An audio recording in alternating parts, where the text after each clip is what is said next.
The hum of the Ardmore Harbor 911 dispatch center is a sound you never get used to.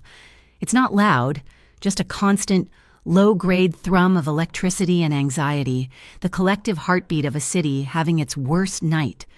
Every night for 3 months.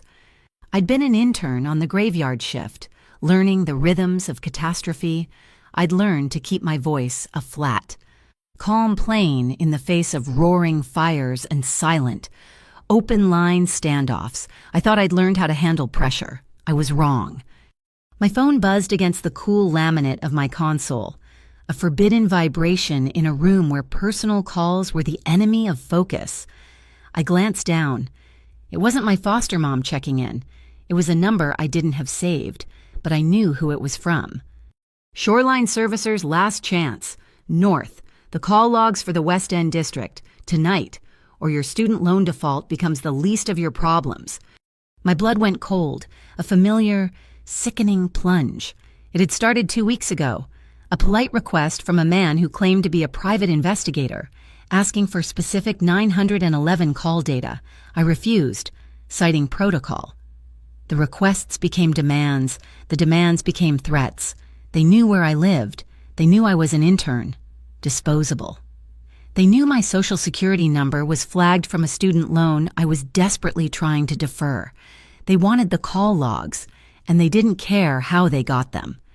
Problems. Northmark, a senior dispatcher with a face like a worn-out catcher's mitt, smirked from across the room. He saw the look on my face. They all did. In the predatory boredom of the midnight shift, my quiet terror had become the floor's favorite show. He slid a crumpled Post-it note across the floor with the toe of his boot. It skittered to a stop by my chair. On it, scrawled in thick black marker, was a 10-digit number. The number. The one they've been passing around for a week, a cruel joke at my expense. Feeling lucky, another one, Sarah called out, her voice dripping with mock sympathy. They say he's the West Coast's own private 911. One call, all your problems disappear. Or you disappear with them. That was the other part of the story. The number belonged to a ghost, a legend whispered about in the city's dark corners. Dorian Lazaro. His name never appeared in the news, but the name of his company, Alderstone Holdings, was everywhere etched onto the sides of construction cranes, reshaping the skyline, on the plaques of charitable foundations, on the hulls of the sleek, quiet ships that slipped in and out of the harbor. He was a pillar of the community on paper, in whispers. He was the final word on anything that mattered west of the Rockies. He was the man you called when God didn't answer. My phone buzzed again, a notification from my banking app. Your account has been frozen due to a creditor's lien. My breath hitched. That was my rent money, my grocery money, everything.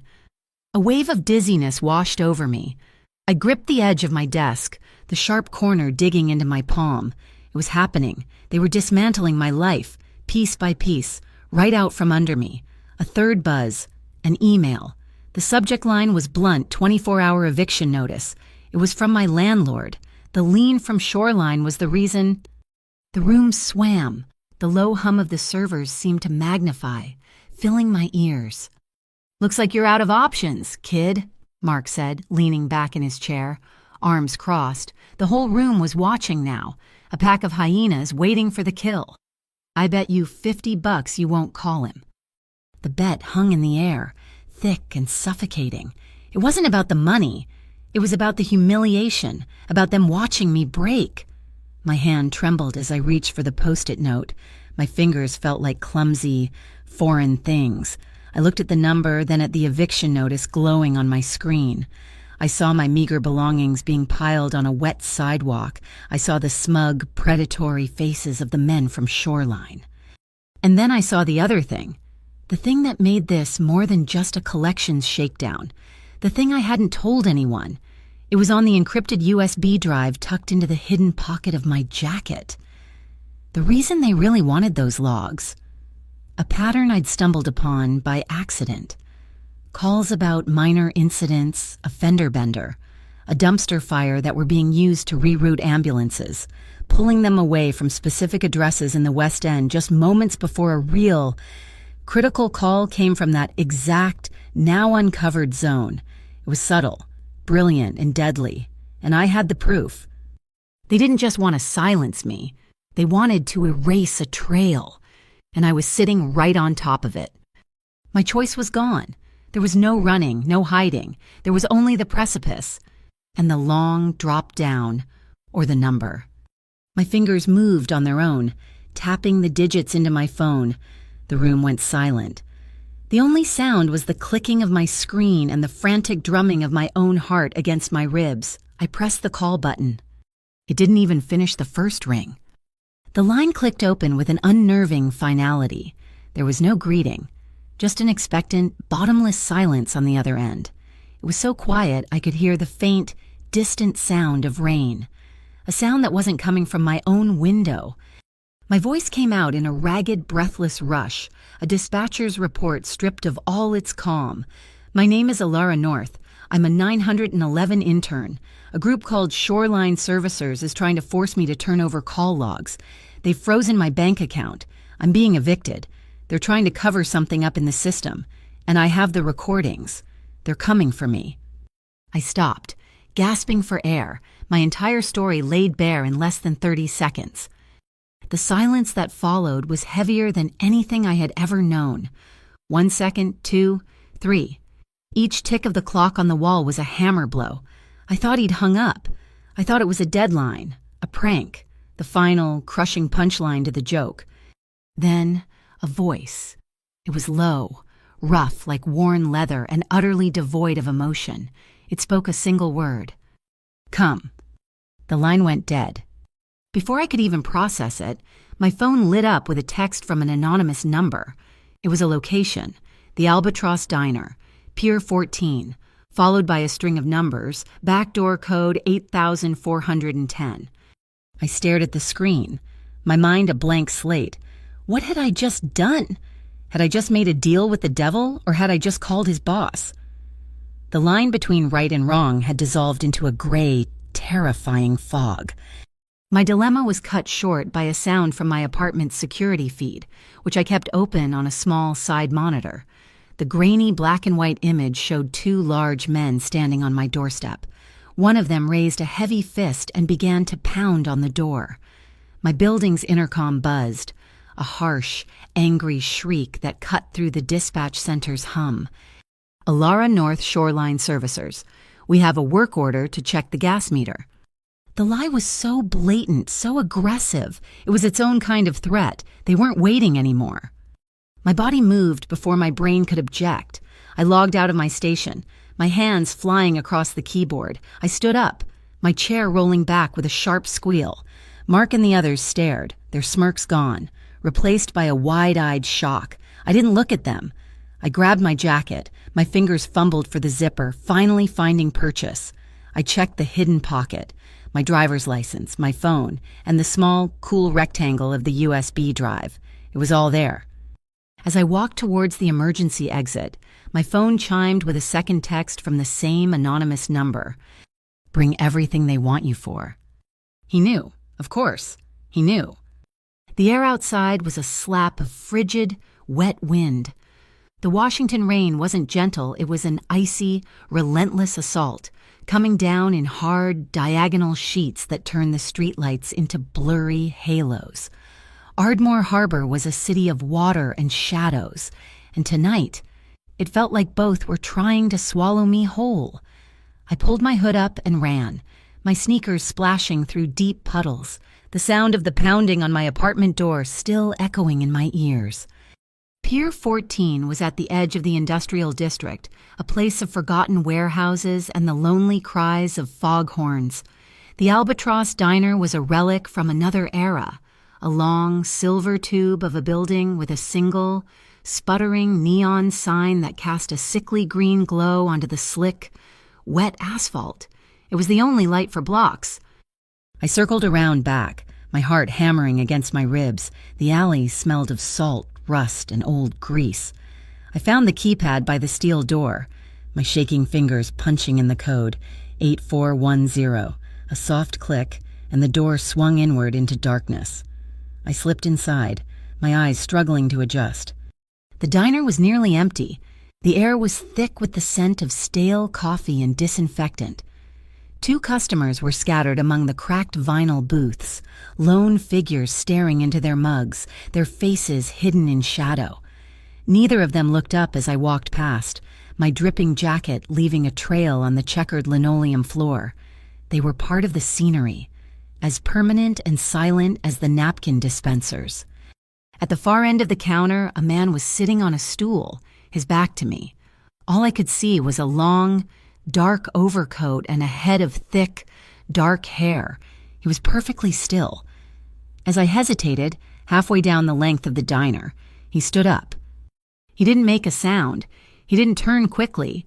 He simply rose to his full height in one fluid, economical motion, but in that single movement, he seemed to draw all the light and air in the room towards him. The 2 other patrons, who I'd thought were oblivious, suddenly shifted, their shoulders tensing. The space around him crackled with a silent, invisible authority.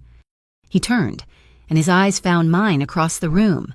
They were dark, intelligent, and held a depth that seemed to see right through my fear, right through my skin, and into the frantic, desperate calculations of my soul. He wasn't what I had expected. There was no obvious menace, no brutish display of power, just a profound, unsettling stillness, an absolute certainty. And in that moment, I knew. I knew with a certainty that chilled me deeper than the freezing rain outside. This was him. This was Dorian Lazaro. He didn't gesture for me to sit. He didn't smile. His eyes, dark and analytical, held mine as if he were reading a case file I hadn't yet submitted. The diner, which had seemed empty and cavernous, now felt pressurized, the air thick and still. The 2 patrons in the booths hadn't moved, but their stillness was no longer passive. It was a coiled, waiting energy. "Elara Marie North," he said. His voice was exactly as I'd heard it on the phone, a low, gravelly timbre that didn't need volume to command the room. He didn't ask my name, he stated it, as if correcting an error I hadn't yet made. "Born September 14th, he continued, his gaze unwavering. "Current address 415 West Inlet Drive, apartment 3B, eviction notice served 51 minutes ago." He glanced at his watch, a simple, dark-faced timepiece. "Your supervisor at the Ardmore Dispatch Center is Michael Vance. He has a weakness for off-track betting, which is why he's susceptible to pressure. Your social security number ends in 4,420, and your frozen bank account holds a current balance of $87.14. My blood didn't just run cold, it evaporated. This was beyond what Shoreline knew. They had my financials, my address. This man had my identity. The fear I'd felt from the pounding on my apartment door was a dull ache compared to the sharp, surgical terror of this moment. He wasn't just a powerful man. He was a network, an intelligence agency unto himself. "You know," I breathed, the words catching in my throat, "I know you're in trouble you didn't ask for, but that you earned by being meticulous," he corrected. He finally gestured a slight, downward motion of his chin toward the booth opposite his. "Sit, the coffee is terrible, but it's hot." I slid into the booth, the vinyl cold and cracked against my damp clothes. I was shaking, not just from the cold, but from the profound realization that I was in a room where I was, by far, the weakest thing. I fumbled in the hidden pocket of my jacket. The USB drive felt small and insignificant in my trembling hand. I slid it across the Formica table. It stopped near his hand, which rested, palm down, on the surface. He didn't look at the drive. He kept his eyes on me. "You brought what they wanted," he stated. "I brought why they want it," I corrected, my voice barely a whisper. My dispatcher training, the one thing I could cling to, kicked in. The instinct to report facts clearly, without emotion. It's a pattern. In the 911 logs, I thought it was a glitch at first. Calls are being manipulated, rerouted. "Explain," he said. "It's the West End. They're using fake, low-priority calls, noise complaints, fender benders. Sometimes even a false wellness check to pull ambulances and patrol cars 5, sometimes 10 blocks out of position. It only lasts for minutes, maybe 90 seconds at a time, but it's precise. Precise to what end? To when the real calls come in, I said, my voice gaining a fraction of confidence as I spoke the truth I knew. Small electrical fires, always at temporary bank branches, the kind set up in trailers or modular offices during construction booms. By the time emergency services correct the route and get there, the fire is out, and the vaults are empty. It's the Harrogate crew. Everyone knows they're robbing them, but they're doing it in the blind spot, the one I'm supposed to be watching. Dorian Lazaro didn't react, but a new, sharper focus entered his gaze. He wasn't just listening, he was calculating. His eyes finally dropped to the USB drive, but he didn't pick it up. Harrogate, he said, the name tasting like ash in his mouth. They're messy. Brutes, this. He tapped the table. Isn't messy. This is surgical. They're just the muscle.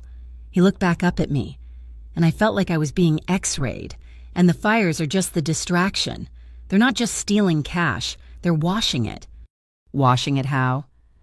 The city's urban restoration fund, he said, the words laced with a profound, weary cynicism. It was set up after the '99 quake. It's a fire hose of federal money meant to rebuild. You can't just deposit $3 million in stolen cash, but you can donate it to a civic restoration fund and have it come out clean on the other side, earmarked for construction contracts your own shell companies are waiting to bid on. He tapped a single finger on the table, a slow, deliberate rhythm. This entire scheme runs under the shelter of an agency that doesn't officially exist, the Office of Urban Integrity. UI. I'd seen the acronym on interdepartmental memos. I'd assumed they were just another layer of city bureaucracy, another committee signing off on permits. Dorian's gaze hardened. They want those logs, Miss North, because you haven't just found a string of robberies. You found the plumbing for the entire operation. They don't just want to shut you up. They want to erase you. He leaned forward, the faint neon light catching the sharp line of his jaw. They want you silenced. I want you to keep talking. As if summoned by his words, the neon albatross sign outside the window sputtered with a sharp bzzzt. The lights inside the diner buzzed and flickered, plunging us into a half-second of darkness before humming back to a sickly, flickering green-yellow. In that brief moment of darkness, I saw the silhouette of a heavy-duty pickup truck, the kind shoreline servicers used, as it rolled to a stop right outside, its high beams, full of illegal grade LEDs, cut through the rain, perfectly blocking the front door and window. It was a blockade, pinning us in the light. Dorian didn't startle. He didn't even look over his shoulder. He just tilted his head, a gesture so slight it was almost imperceptible, as if listening to a frequency I couldn't hear. The bell above the diner's front door jangled violently. My heart leaped into my throat, a suffocating, painful muscle spasm. 2 men stomped in, shaking the rain from their heavy canvas jackets. They were the same men from my apartment's security feed, the one who had pounded on my door, a mountain of a man with a face like angry, wet concrete, and his partner, a thinner, twitchy man with eyes that darted everywhere before landing, with a flash of triumph, on me. A wave of pure, primal panic seized me. I started to slide out of the booth, my only thought to run for the back door I'd come through. Dorian's hand shot across the table, not to grab me, but just resting flat, palm down, a silent, unmovable command. Stay. The 2 men ambled toward the counter, putting on a poor show of being casual customers. Just need 2 coffees, black. The big one grunted at the counter, though there was no one there to serve him. The cook, I realized, had vanished into the back the moment I sat down. They were trying to look like customers, but their jackets were too bulky, pulled tight over their shoulders in a way that screamed, "Holster!" under the left sleeve of the twitchy one, as he adjusted his collar. I saw it a hard, metallic line that was definitely not a wallet. They weren't here for coffee. They were here to drag me out. The big one looked past the counter, right at me. A slow, greasy smile spread across his face. "Well, look who it is. Little Miss Protocol. You're a hard person to find, Elara. Your landlord's real upset about the damages." Damages I hadn't even been home. They were already building their cover story. Dorian still hadn't turned around. He kept his back to them. He just lifted his left hand from the table and placed it on the Formica counter's edge.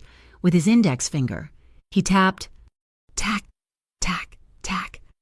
3 quiet, precise sounds, barely audible above the rain and the hum of the ballast, a signal.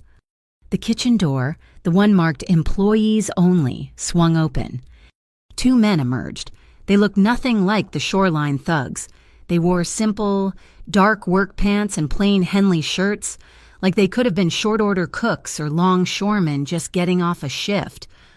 One was slowly, meticulously drying his hands on a clean white apron he'd tied around his waist. The other was sipping from a steaming ceramic mug.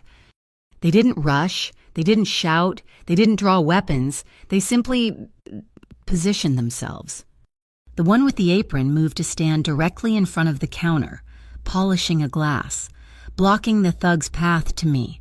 The other man, the one with the coffee, walked past them, toward the front door. He stopped to lean against the old, silent jukebox, taking another sip as he gazed out at the rain, effectively and silently cutting off their only exit. It happened in absolute, terrifying silence. The twitchy thug's eyes widened. His hand started to move toward the lump under his jacket. The man by the jukebox just shook his head, a tiny, disapproving motion, and took another sip of his coffee. The big one, the leader, looked from the man at the jukebox to the man in the apron. He measured the distance. He measured their calm. He saw, as I did, that this wasn't a fight. It was a mathematical equation that had already been solved. They were trapped. They were outclassed. The 2 men in the diner hadn't just appeared. They had been waiting. We'll come back," the big one stammered, his bravado dissolving into the stale air. Wrong place. The man in the apron just nodded, not even looking up from the glass he was polishing. Good idea. The 2 thugs, trying to maintain a shred of dignity, turned and walked stiffly toward the door. The man at the jukebox didn't move an inch, forcing them to squeeze past him, one by one, brushing against his shoulder. As they burst back out into the freezing rain, the truck outside roared to life and sped away, its tires squealing on the wet asphalt. The kitchen door swung shut. The man at the jukebox went back to his booth, sitting down as if nothing had happened. The man in the apron disappeared back into the kitchen. The entire event, from their entry to their exit, had taken less than 30 seconds. My jaw was hanging open. I was breathing in short, shallow gasps. I'd spent my entire internship hearing the soundtrack of violence, shouting, sirens, desperation, pain. I had never witnessed power like this. It was silent. It was absolute. It didn't need to raise its voice. The terror that had been sitting in my stomach for weeks didn't disappear, but it changed. It crystallized. It sharpened from a blunt, agonizing fear into a cold, hard point of focus. Dorian finally turned his head, watching the retreating taillights of the truck until they vanished. He looked back at me. "You see," he said, his voice still that same calm, terrifying level. "They're loud, they're clumsy, they rely on fear, but the people they work for, they're quiet. You have to be quieter." His eyes dropped to the USB. He pushed it back across the table, the plastic scraping lightly on the Formica. It stopped just short of my fingers. "You keep it," he said. I stared at the drive. I thought this was for you. I thought this was my payment for helping. I don't need the drive. Miss North, I have what I need right here. He tapped his temple. The information is the currency. The drive is just a liability. It belongs to the person who had the courage to keep it.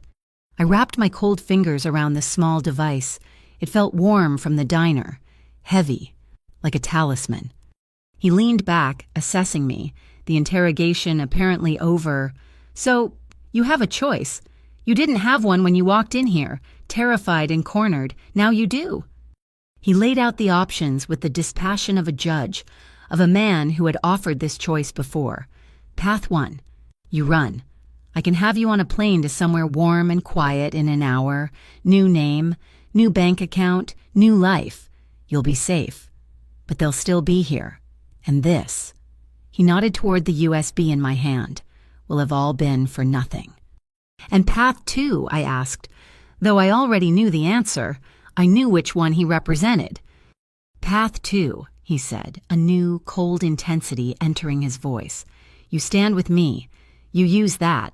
He gestured to my brain. That dispatcher's mind that sees patterns no one else does. You help me aim, and we take them down. Not just Shoreline, not just Harrogate, all of it, the Office of Urban Integrity. We burn the rot out of this city's foundation.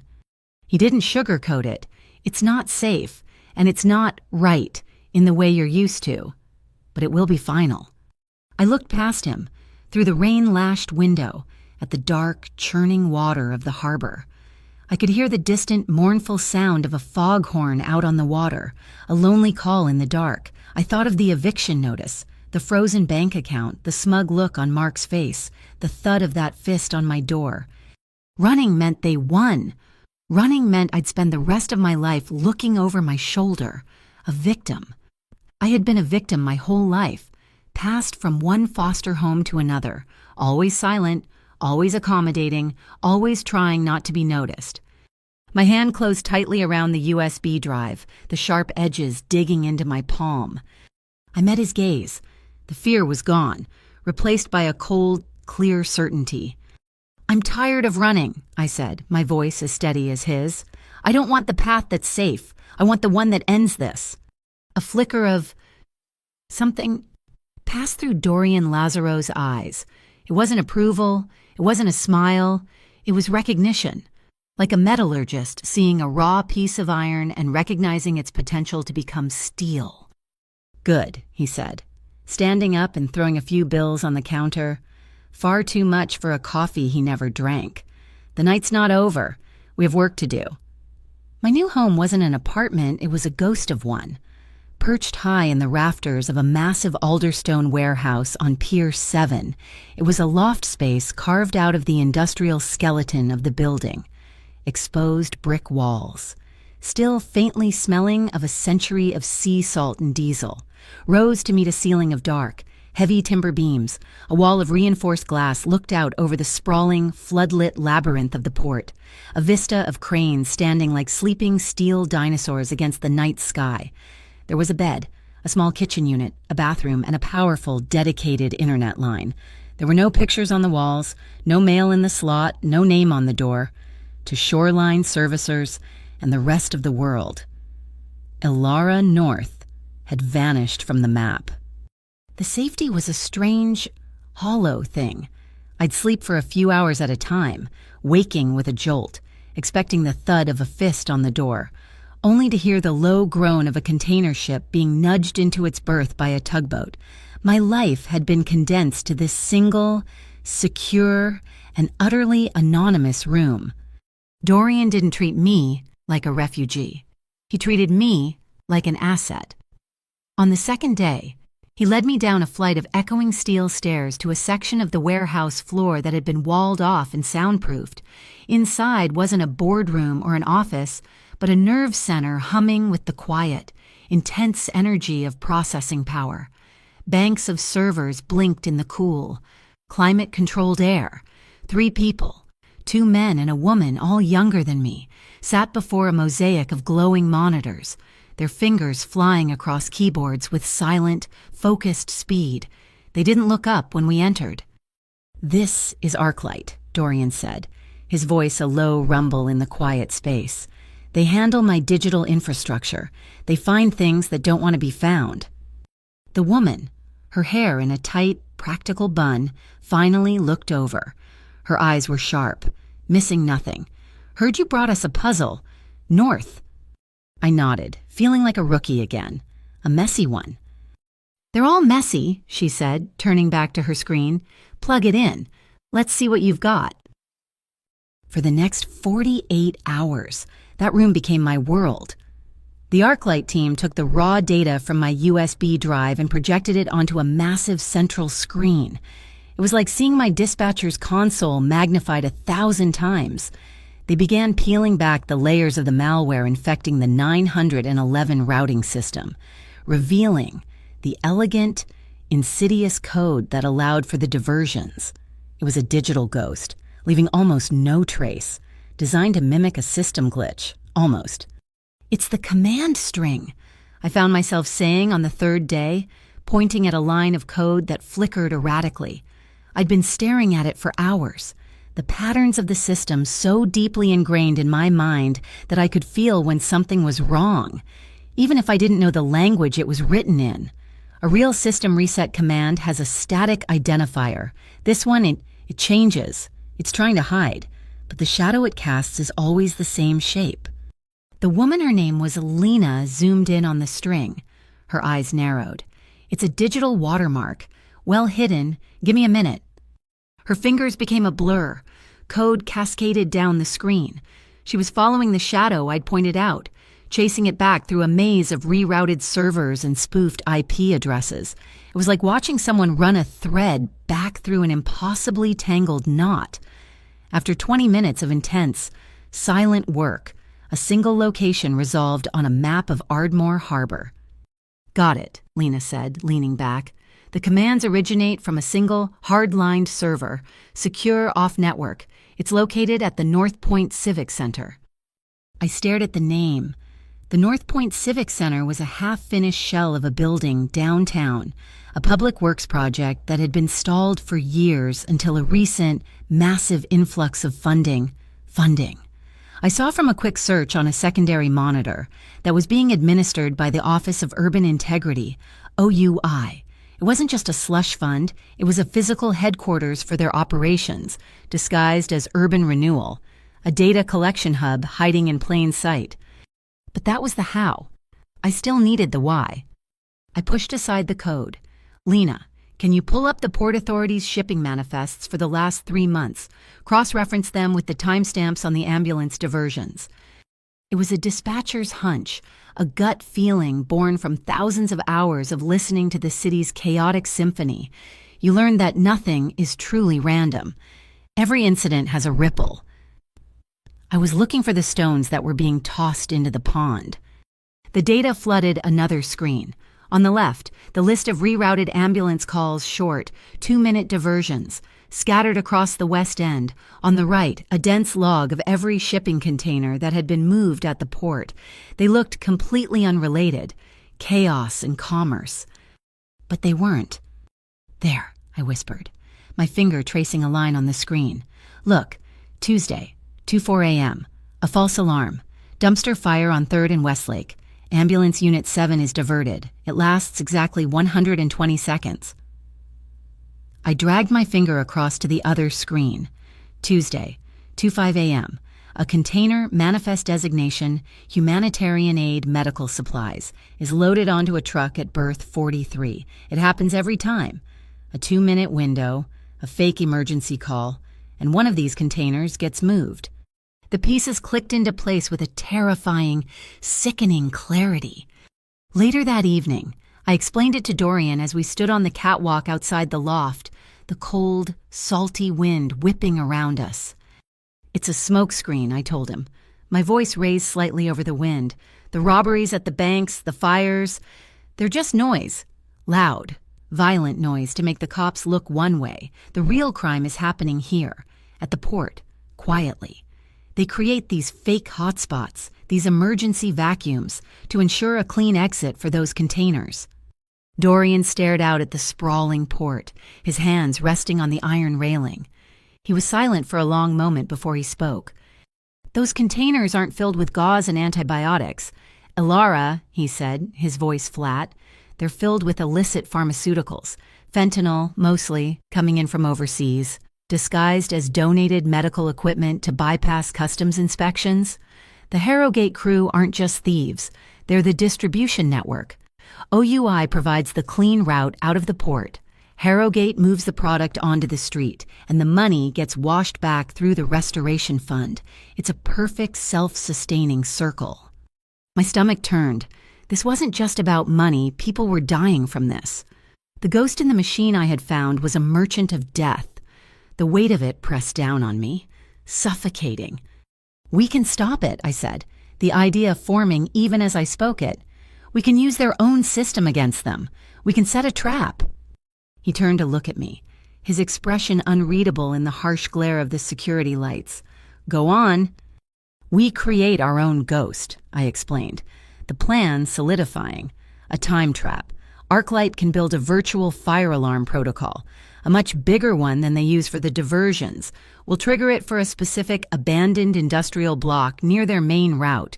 For 90 seconds, every official unit in a 2-mile radius will be routed there, but we'll already have our own cameras in place, independent of the city's network.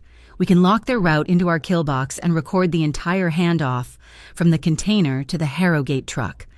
For the first time since I'd met him, I saw something shift in Dorian's eyes. Respect. "A dispatcher's solution," he said, a hint of something that might have been admiration in his voice. "Using their own weapon, I like it." He pulled out his phone. "Arclight will get it done." While the tech team worked on my idea, I dove back into the data, this time focusing on the OUI's public donor records. It was a long list of respectable corporations and philanthropic foundations, but one name, buried deep in the list, appeared over and over, with donations made through a dozen different smaller entities. The Harrogate Civic League? It was a thread, and I pulled it. The League was a registered nonprofit chaired by a man named Eamon Pike. A quick encrypted search through the darker corners of the web that Arclight gave me access to painted a clearer picture. Eamon Pike, an old money name with new money ruthlessness. He and Dorian had history. They'd come up in the same brutal world. Rivals who had carved the city's underworld into 2 distinct territories. But Pike was getting ambitious. He was using the OUI to legitimize his operations and wage a silent war on Lazzaro's territory. Just as I connected the final dot, a low, deep whump echoed across the water. The thick glass wall of the loft vibrated. Far out, near the end of Pier 12, a plume of black smoke billowed into the night sky from a small, contained explosion, an electrical generator. It looked like a warning shot. Dorian's phone buzzed on the table beside me. He picked it up, glanced at the screen, and then showed it to me. A simple, anonymous text. A greeting from Pike. A wave of vertigo hit me. This wasn't about a student loan. This wasn't about Shoreline's thugs. This was a war between kings, fought with malware and back-alley deals, for the right to control the city's arteries, its emergency services, its shipping lanes, its very infrastructure. And I had just stumbled onto the battlefield, holding the enemy's map. "He knows we're looking," I whispered, the words feeling inadequate. Dorian's expression was calm, his face carved from granite. "He knows someone is... He doesn't know who. Not yet." He looked at me, his gaze intense. "You didn't cause this, Alara. You just saw it first, but you can end it." He reached into his coat and pulled out a thin, hard plastic card. He placed it in my hand. It was an Alderstone Holdings security pass, high-level clearance. My photo, taken from a security camera feed somewhere, was printed on it, and beneath my name, Alara North, was my designation. Partner. The card felt impossibly heavy. It was a shield, an entry into a world of power I'd never known, but it was also a target. It was a declaration of allegiance. It was the weight of a life placed in my hands, a life I had chosen in a desperate, late-night phone call for the first time. I felt something that was both a profound honor and a terrifying burden. Trust. The immediate shock of Pike's greeting, the dull whump of the explosion on Pier 12 had faded, leaving behind a humming, electric tension. The smoke was a dark smudge against the bruised purple of the night sky. I'd gone out onto the flat, industrial roof of the warehouse, needing to feel the air, to verify the reality of the threat. The loft, for all its security, suddenly felt like a cage. The wind coming off the harbor was a living thing. It was cold, sharp, and relentless, smelling of deep water, salt, and diesel. It tore through my thin sweater, a physical reminder of how exposed I truly was. I wrapped my arms around myself, shivering, but I didn't go back inside. I heard a single, heavy footstep on the gravel roof behind me and knew it was him. Dorian didn't move silently. He just moved with purpose, displacing the air around him. He stopped, not beside me, but a few feet away, also watching the last vestiges of smoke. He'd been on his encrypted radio for 20 minutes, his voice a low, calm series of commands that resulted in the distant wail of his sirens. Not the city's. Alderstone Fire and Rescue, a private service I hadn't known existed, was already dousing the flames. He saw me shiver. I tried to hide it, to straighten my spine, but the cold was too deep. I saw him shrug, a fluid motion in the dark. He stepped forward, and before I could react, he was draping his overcoat over my shoulders. It wasn't the jacket he'd worn in the diner. This was a heavy, impeccably tailored wool coat. The weight of it was staggering. A sudden, profound armor against the wind. It was impossibly warm, and it enveloped me in a scent that was uniquely his. Not a cologne, but something clean, masculine, and grounded, like cedarwood and old leather, a scent of absolute, unshakable stability. "Thank you," I murmured, clutching the lapels. He just nodded, turning his attention back to the port. For a few minutes, we stood in a silence that wasn't empty, but shared. Below us, the port was a sprawling galaxy of lights, yellow sodium lamps, white floodlights on the cranes, the steady green and red running lights of ships moving in the channel. "See that boat?" he asked, his voice a low rumble. He pointed, not with his whole hand, but with a slight jut of his chin. A sleek, dark patrol boat with a single green light was cutting a fast, clean wake near the mouth of the harbor. "That's not APD. That's ours. Alderstone funds the civilian harbor watch." "Why? The police are too slow, too compromised." He said the word as if it left a bad taste in his mouth. "You can't protect a city if you only respond to its emergencies. You have to anticipate them. You have to own the water, own the sightlines." He had built a parallel system, a private 911, a private fire department, a private police force. He hadn't just built a company. He'd fortified an entire city. The distant sound of a real siren, a city ambulance this time, drifted up from the streets of Ardmore. The high, desperate wail was a sound so familiar it was woven into my DNA. "I used to time them," I said, my voice so quiet I wasn't sure if I'd spoken aloud. Dorian turned his head, his profile sharp against the city lights. "The sirens," I clarified, pulling his heavy coat tighter. The confession tumbled out, a thing I hadn't told anyone. When I was in foster care, some of the homes were bad, loud, chaotic. I'd lie awake and listen for the sirens. They were the only sound in the world that meant order. That meant someone was coming, that the chaos had a response. I looked at my hands, hidden in the coat's deep pockets. It's a weird thing to admit, but they were my lullaby.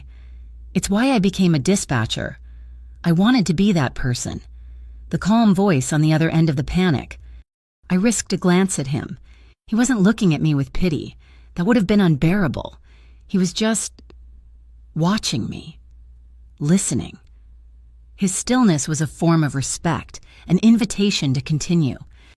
That's why what Pike is doing, it feels like a violation, he finished for me, his voice rough. I nodded, the admission stinging my eyes. My supervisor, Michael Vance, the one you named, weeks ago. He pressured me to clean up a log, just a minor adjustment to a timestamp on a call I'd handled. He said it was a clerical error, that it would get him in trouble if I didn't. I knew it was wrong, but I was terrified of losing the internship. It was my one shot. I swallowed. the shame burning my throat. So I did it. I altered the log, and now I know. I was probably covering for one of them, for OUI, before I even knew they existed. Dorian said nothing, but I saw his hands, resting on the iron parapet, clench into fists. His knuckles went white, the only sign of the cold, controlled rage building inside him. He wasn't angry at me. He was angry at Vance, at the system. "He used your fear against you," Dorian said, his voice dangerously quiet, a razor's edge. "He forced you to compromise the very thing you value." The vulnerability of the moment hung in the air, fragile and heavy. It was shattered by a sharp, electronic squawk, a small, encrypted radio on Dorian's belt. A clipped, professional voice, not Lena's, but someone in the field cut through the wind. "Alpha 1 to base. We have a shadow. Dark sedan. No plates. Been on our tail since the 405 junction. Employee transport. Route 6. Dorian didn't even blink. The strategist, the general, was back. He pressed the transmit button on his radio. "Merge streams," he commanded. "Route 6. Authorize diversion to Channel 4. I want that sedan isolated." That was it. 2 words. Not a question or a discussion. A command that, I knew, was already setting a complex sequence of moves into play on the streets below.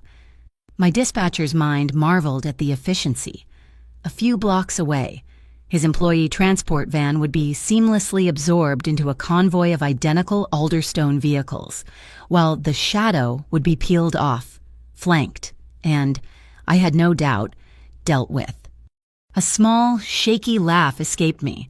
It was half relief, half terror. "Merge streams," I repeated, shaking my head. "You really don't use more words than you have to, do you?" He looked at me, a question in his eyes. "When I called you," I explained, "from the dispatch center, when I was falling apart, you just said come. 1 word. It's all you said." He turned back to the city, the immediate crisis handled. It was the only word that was needed. "Ilara." He said my name. It landed differently this time, not as the subject of an intelligence file, but as me. The wind gusted, harder this time, an icy, violent shove. It pushed me back a step, and the back of my legs hit the cold, solid metal parapet of the roof. I was cornered by the elements. Dorian turned his body fully toward me, blocking the wind. He was suddenly, overwhelmingly close. I was trapped between the cold iron behind me and the solid, radiating warmth of his body in front of me. The space between us was electric, charged with all the things we weren't saying. I could smell the cedar and the cold rain on his skin. My breath hitched. The intensity, the proximity, it was too much. I dropped my gaze, staring at the dark wool of the coat clutched in my fists. His hand came up. It was gloved in black leather. I flinched, expecting, I don't know what, but he didn't touch my face. He didn't grab me. He placed a single, firm finger under my chin and gently, irresistibly, tilted my head up until my eyes were forced to meet his. His gaze was fierce, analytical, and held a fire I hadn't seen before. "Don't," he commanded, his voice a low vibration that I felt more than heard. "Don't bow your head, not to me, not to Pike, not to any of them, ever again." It wasn't a sweet reassurance. It was a forging, an order. He was reinforcing my spine, demanding I become the partner his ID card claimed I was. A jagged knife of lightning split the sky, illuminating his face in a stark, monochrome flash. It was followed almost instantly by a deafening crack of thunder that seemed to shake the building's foundation. And then, the sky opened. The rain wasn't a drizzle, it was a deluge, a solid wall of freezing water. "Inside," he ordered, his hand dropping from my chin to my back, not lingering, just a firm pressure urging me to move. We ran, slipping on the wet gravel, and burst back into the warm, dry loft. The door slammed shut, sealing us in, the roar of the storm a sudden, muted background noise. We were both breathing hard. I was dripping, and he was soaked. The heavy coat was a casualty, plastered with rain. I shrugged it off my shoulders, intending to hand it back, but he ignored it. He stalked past me to the small bathroom and emerged a second later with a clean, white towel. He tossed it to me. "Dry off." I did, my hands shaking slightly. I scrubbed the towel over my hair, wringing out the water, my hair plastered to my face and neck.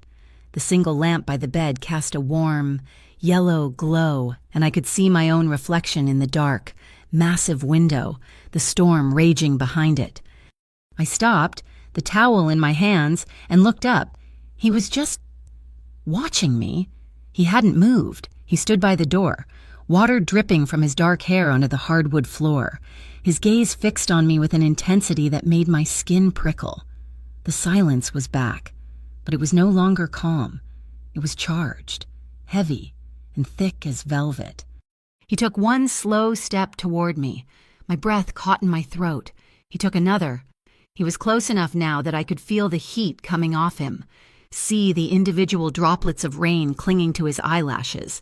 His hand lifted, and I knew he was going to brush the wet strands of hair from my cheek. I held my breath.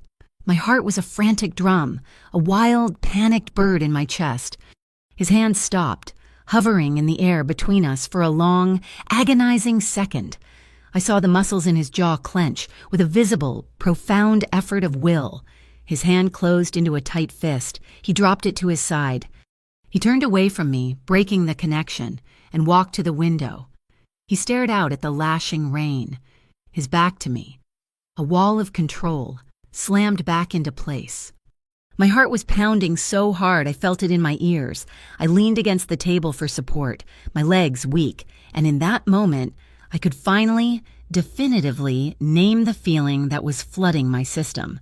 It was raw, it was powerful, and it was absolutely terrifying. And for the first time in my life, I knew, without question, it wasn't fear. The tension was broken by a soft, electronic chime. It wasn't the radio. It was the dedicated terminal ArcLight had set up in the corner. I crossed the room, my legs unsteady. Dorian turned from the window as I read the screen. It was a message from Lena. "We're in. We isolated the primary command kernel. Pike is sloppy. He used a known exploit from a 2022 patch. We can't take control, but we can inject a payload. Your time trap is viable. Tomorrow night, 0300. That's the window. They're moving another humanitarian shipment then." The brief, charged piece was over. The war was on. Dorian was at my shoulder, reading the message over me. His presence was all business now, the strategist back in command. "Tomorrow," he said. He looked at me, his eyes clear and cold. "ArcLight will prep the payload. You will be the dispatcher. You'll be in the server, watching the routes. You give the signal. You spring the trap." "And you?" I asked, my voice small. "I'll be the target," he said simply. "Pike's getting aggressive. He wants me. When your trap springs, Harrowgate's convoy will be exposed. Pike will have to react personally to protect his operation.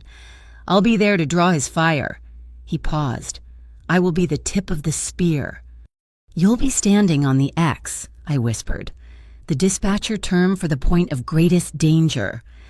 "It's the only way to ensure he commits," Dorian said, his voice void of any fear. "To get him and his OUI partners in the same net at the same time." The weight of it all, my past, his present, the impossible battle we were facing settled on me. I looked at him, the man who had answered a desperate call from a terrified intern and shown her a world of silent, lethal power. "Dorian," I said, my voice trembling for a different reason now. If I'm in the middle of it and if I call, will you answer me with one word again?" He turned, his dark eyes holding a promise that was more binding than any law. He stepped close, but didn't touch me. The heat from his body was a physical presence. Always. We both understood. This game we were in, this world of shadows and data, didn't spare dreamers. It broke them. But standing there, with the storm lashing the windows and the promise of a battle at dawn. We let ourselves dream anyway. The 24 hours leading up to the operation were the longest of my life. The loft became a cage again, a place of forced, restless calm before the storm. I didn't sleep. I drank coffee, studied the schematics of Yard 43 that Arclight provided, and ran through the plan in my head 1,000 times. I was no longer an intern taking calls. I was a dispatcher about to send men into the dark, and the weight of it was a physical pressure on my chest. When the time came, I wasn't in the loft. I was back in the humming, chilled nerve center with Lena and her team. My station was at the center of the room, a throne of monitors displaying a god's eye view of the city. One screen showed the city's 911 grid, a living map of its emergencies. Another displayed the feeds from our own, hidden cameras, their infrared lenses cutting through the inky blackness of the container yard. A third was a secure communications link, a direct line to Dorian's team. My headset was light, but it felt like a helmet. My hands, resting on the keyboard, were steady. The fear was still there, a cold knot in my stomach, but it had been packed down, compressed into a hard diamond of focus. The clock on the main screen ticked over to 02:59. "All assets in position," a calm voice reported in my ear. It was Dorian. His call sign was simply base. "Acknowledged, base," I replied, my voice a flat, professional tone I barely recognized as my own. "Arclight, stand by to execute." Lena gave me a sharp nod from her station. The 90-second countdown clock I'd requested appeared in the corner of my screen. "Execute," I said. Lena's fingers flew. On the 911 grid, a new icon flared to life, a multi-alarm structure fire in a derelict block of brick warehouses a mile north of the port. The lie was live. I watched, mesmerized, as the system reacted. Red icons representing fire engines, blue for police cruisers, and white for ambulances began to move, their routes bending away from the port, their paths converging on my ghost. The board lit up like a Christmas tree, a beautiful, terrifying deception. "Diversion is active," I reported into the comm. "Your window is open, 90 seconds on my mark."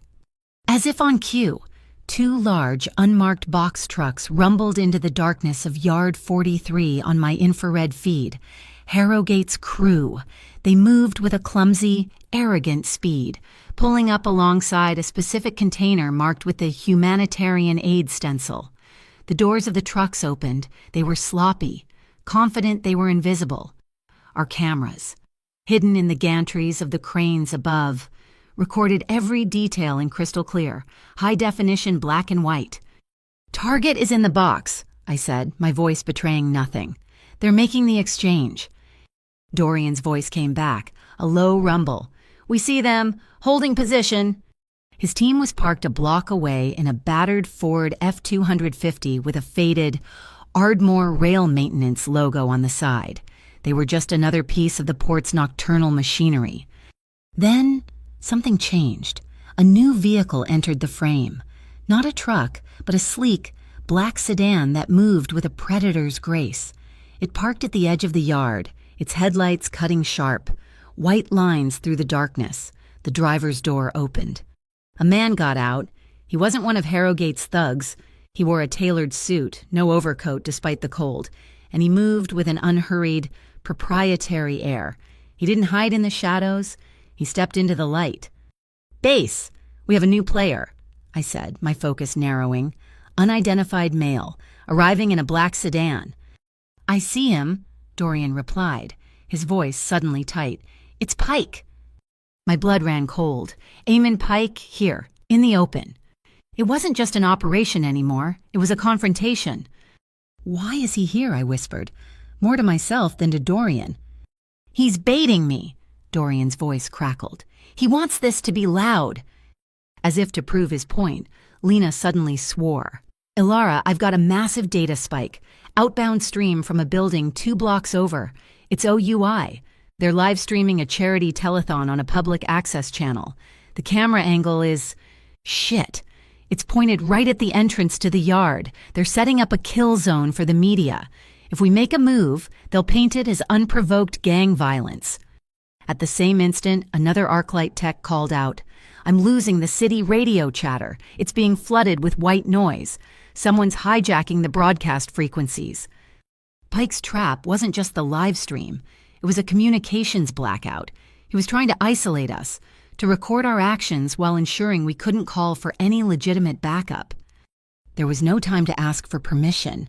I was the dispatcher. I had to make the call. "Base, comms are compromised," I said, my voice sharp and clear. "Switching to Alderstone mesh. Now." I hit a single key. The public frequencies on my monitor went dead, and a new, encrypted channel pulsed to life. We were in our own private digital world.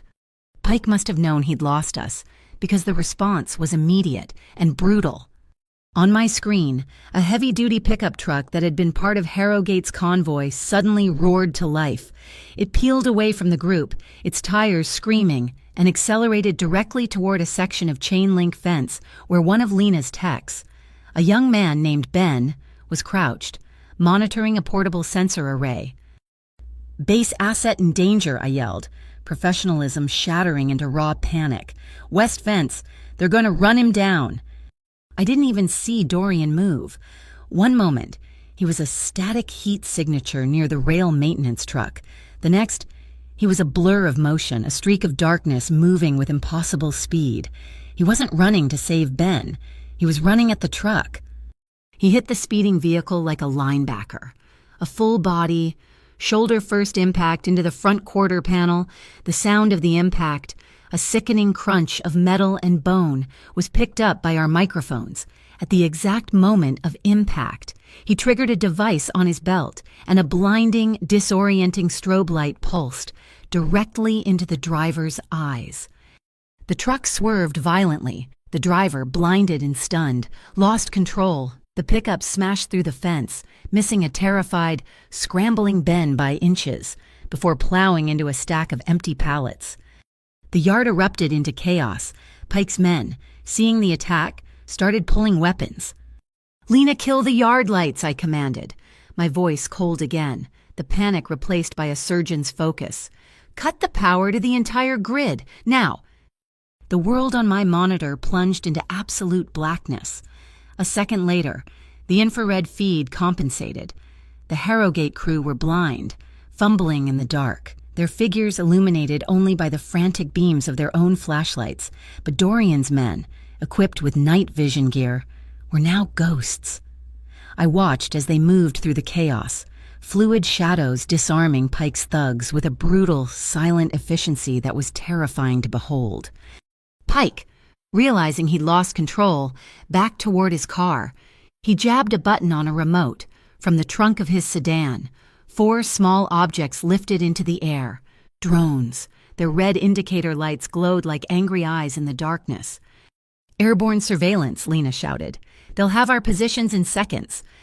I looked at my screens, at the drones, at the map of the port's own sprawling, OUI-funded security camera network. An idea, insane and desperate, flashed in my mind.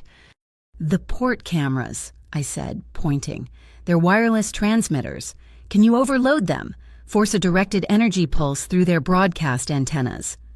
Lena stared at me for a second, then a wolfish grin spread across her face. "A localized EMP burst. Dirty, I love it." She slid a small, handheld controller across the desk to me. "This will focus the pulse. Aim with the joystick. The red button is the trigger." On my screen, I placed a targeting box over the cluster of red lights. My thumb found the button. I pressed it.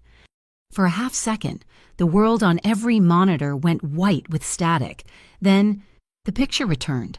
Pike's drones were falling. They tumbled from the sky like shot birds, their systems fried, crashing uselessly to the concrete. The fight was over. The surviving Harrowgate members were fleeing on foot into the darkness. Pike was in his car, burning rubber as he sped away. Dorian's voice came over the mesh, steady and controlled. "No pursuit. We have what we need. Exfiltrate now. Leave the package." On the infrared feed, I saw one of his men place a silver, hardened pelican case on the ground, right where Pike's sedan had been parked. It was a copy of my USB drive, amplified with all the financial data ArcLight had uncovered, a calling card, a declaration of war left for OUI to find. Then, they were gone. The Alderstone vehicles melted back into the industrial nightscape of the port. The yard was left silent, littered with disabled thugs and smoking, grounded drones. The adrenaline, the pure, high-octane fuel that had been coursing through my veins, vanished, and the shaking started. It began in my fingertips, a violent tremor that quickly consumed my entire body. I gripped the edge of the console, but it didn't help. The headset suddenly felt like it weighed 1,000 pounds. I fumbled with it, my clumsy fingers finally managing to pull it off and let it clatter onto the desk. The door to the command center slid open. It was Dorian. A dark bruise was already forming on his cheekbone, and his coat was torn at the shoulder where he'd hit the truck. But he moved with that same impossible, deliberate calm. He walked across the silent room and stopped at my station. The entire ArcLight team was frozen, watching. He didn't speak. He didn't ask if I was okay. He simply reached out and placed his hand on my shoulder. It wasn't a gesture of comfort, not in the soft way people imagine. It was an anchor. His hand was heavy, solid, and absolutely steady. The pressure was firm, a silent, powerful current that seemed to flow into me, pushing back against the violent, chaotic shaking. It was a message, clearer than any word he could have spoken. It is done. You are steady. I am here. Slowly, under the immense grounding weight of his hand, the tremor subsided. The violent shivering eased, then stopped. I was left hollowed out, ringing with an exhaustion so profound it felt like I'd been awake for 100 years. The last thing I remember was the quiet hum of the servers, the faint smell of ozone from the EMP burst, and the solid, unmoving weight of his hand on my shoulder. That night, we did not sleep. We walked back to the loft from the ArcLight command center in near total silence. The torrential rain had softened into a fine, persistent drizzle that misted the air and slicked the concrete under our feet. The violent energy of the night had passed, leaving the port in a state of weary, dripping quiet. The only sounds were the soft slap of our shoes on the wet ground, the distant, mournful cry of a foghorn, and the frantic, chaotic thrumming of my own heart finally beginning to slow. The adrenaline had left a hollow, ringing exhaustion in its wake. Every muscle in my body ached with a tension I hadn't realized I was holding. Dorian walked beside me, his torn coat a dark shadow in the pre-dawn gloom. He was a wall of contained energy, the bruises on his face standing out starkly in the pale glow of the security lights. But he moved without a hint of a limp, without any sign of the brutal impact he had absorbed. When we reached the steel door to the loft stairwell, he unlocked it and held it open for me. I walked past him, my arm brushing his, and the jolt of that simple contact was as powerful as the thunderclap hours earlier. I climbed the echoing stairs on legs that felt like they were made of lead, my mind a blank slate, scrubbed clean by the night's events. Inside, the loft was an island of warm, yellow light in the vast gray sea of the approaching dawn. The rain whispered softly on the tin roof, a gentle, rhythmic shushing that was a world away from the earlier storm. My jacket, still damp from the run across the roof, felt heavy and cold. I shrugged it off, letting it fall to the floor. My hair was a tangled mess, cold strands sticking to my neck and cheeks. I felt raw, stripped down to my essential self. Dorian hadn't followed me all the way in. He stood in the doorway, a silhouette against the gray light of the stairwell, his hand resting on the doorframe. He seemed to be holding himself there, as if crossing the threshold would be a violation of some unspoken rule, a breach of a contract I hadn't realized we'd signed. The protector does not enter the sanctuary. His eyes, dark and unreadable, watched me. I saw the conflict in them, the rigid control warring with an emotion he kept locked down so tightly it was almost invisible. He wasn't looking at me like an asset anymore. He was looking at me like a man looks at something fragile and precious that he's terrified of breaking. "You're safe now," he said, his voice a low, rough murmur. The words were meant to be a comfort, a conclusion, but they sounded like a goodbye, like he was about to turn and walk away, leaving me in the safety he had built. And I knew, with a certainty that came from the deepest, most honest part of my soul, that I couldn't let him. Safety wasn't this room. It wasn't the locked door or the anonymous location. Safety was the anchor I'd felt in his hand on my shoulder. I took a step toward him, then another. I stopped just before him, in the warm pool of light from the single bedside lamp. I reached out, my hand trembling slightly, and wrapped my fingers around his wrist, around the cuff of his shirt. His skin was warm. He was solid, real. He didn't pull away. He didn't move. He just watched me, his breath held. I tugged gently. "Come inside, Dorian." He let me pull him over the threshold, into the light. The door swung shut behind him with a soft click, sealing us in. The sound was deafening in the quiet room. We stood there, my hand still on his wrist, close enough to feel the heat radiating from his body. The clock on the wall, a simple, round face, ticked softly, marking a passage of time that had ceased to have any meaning. My gaze met his, and this time, I didn't look away. I saw the exhaustion in his eyes, the faint lines of strain around them. I saw the fierce intelligence, the cold control, and beneath it all, I saw a flicker of something else, something raw and vulnerable that he had never meant for me to see. The world narrowed to the space between us. The rain, the port, Pike, UI, it all faded away, leaving only the charged, humming silence and the question hanging unspoken in his eyes. Slowly, as if moving through water, I lifted my other hand and placed it on his chest. I could feel the steady, powerful beat of his heart under my palm. I rose on my toes, and he didn't move, didn't breathe. When our lips met, it wasn't the desperate crashing wave I might have expected after a night like this. It was the tide coming in, slow, inevitable, and absolute. It was a confirmation, not a conquest, a question I had been too afraid to ask, and an answer he had been waiting to give. The first touch was soft, hesitant, a bare whisper of contact, a moment of shared stillness. He didn't deepen the kiss. He pulled back, just enough for our eyes to meet again.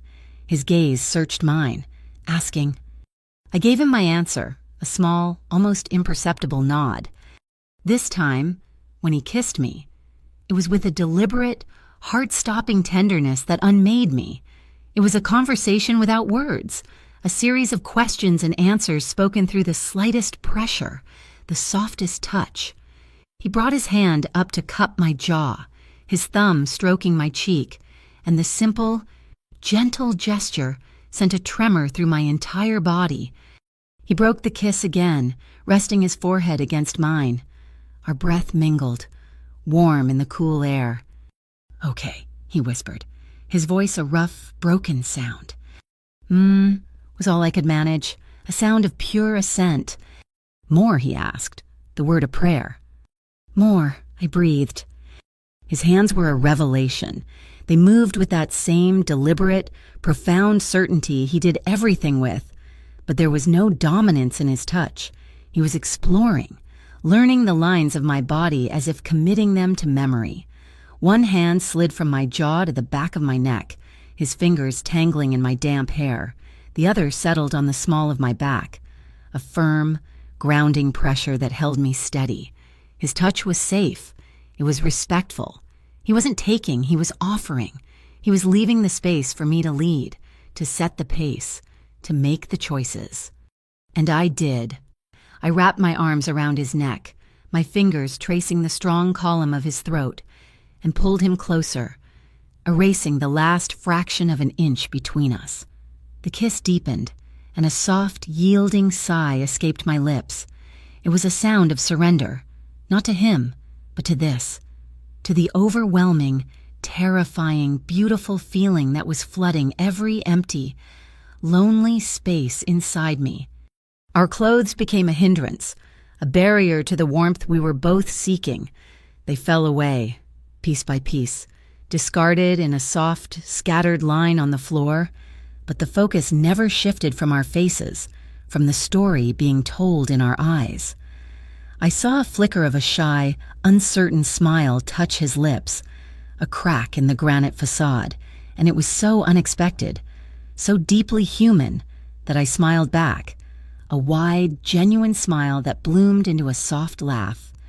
His touch was exquisite, the rough texture of his fingertips tracing the delicate line of my collarbone, the warmth of his palm spreading across my shoulder blade, the slow, deliberate journey of his hand down the curve of my spine.